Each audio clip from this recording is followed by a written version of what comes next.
Welcome back, everybody. It's Thursday and it is story time. So, I'm quite a bit older than maybe I appear, but I am 40, just turned 40 this year. And I grew up in a time where cell phones were not a thing. And the internet was just kind of coming about. I don't know if you all know that dial up tone, but I do very well. Um, and my very first cell phone I got when I was 19, and the best feature on it was a speakerphone. I don't know if you guys know or remember, but phones used to be attached to the wall in the home by a cord. And then they came out with the cordless phones, which those phones had a speakerphone function, but you still had to stand next to the wall where it was attached to. But yeah, so the cell phone came out and I got one and I got that special feature of a speakerphone. That's how old I feel sometimes when you get smartphones like this that you get to talk to and post on the internet super quick. But anyways, that's not the story. Uh, so when I was about 12 years old, um, I actually had Bell's palsy. But my parents didn't believe me. Mostly my mom. My dad didn't really pay too much attention to us and our problems and all that kind of stuff. But I actually can do a couple things. Like, I got bored as a kid and learned that I could do a couple different things. And my mom thought I was just playing around. But if you know what Bell's palsy is, half of your face becomes weak or paralyzed. And so some of my things still work. Like I could still close my eye and that kind of stuff. But when I wiggled my nose, only one side would wiggle.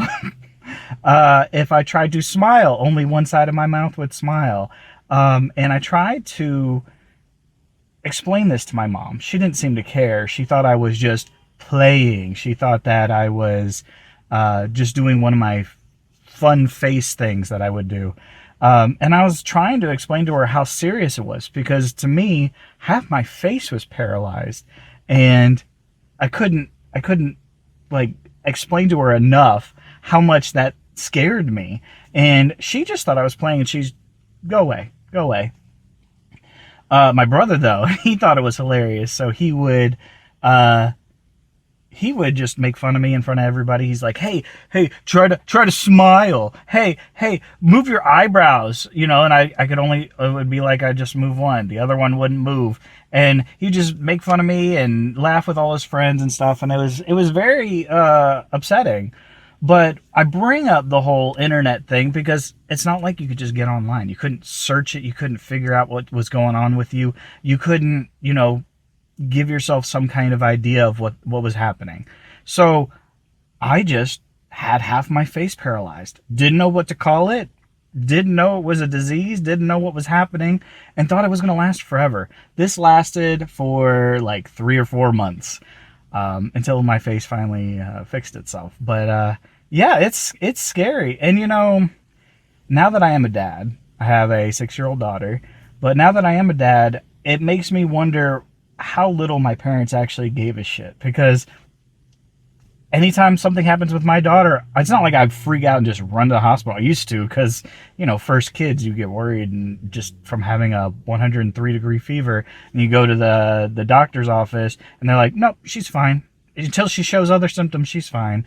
And it's so funny because everything online says if it's over 101. So everything online misleads you because doctors don't give a crap most of the time unless there's something that accompanies this fever, or if it gets over 105, because then it can just start melting your brain.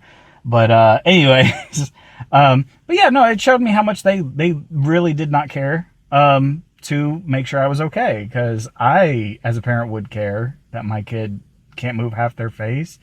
Um, and like I said, went on for 3 months. For 3 months, they ignored me and my pleas about how my face was half paralyzed.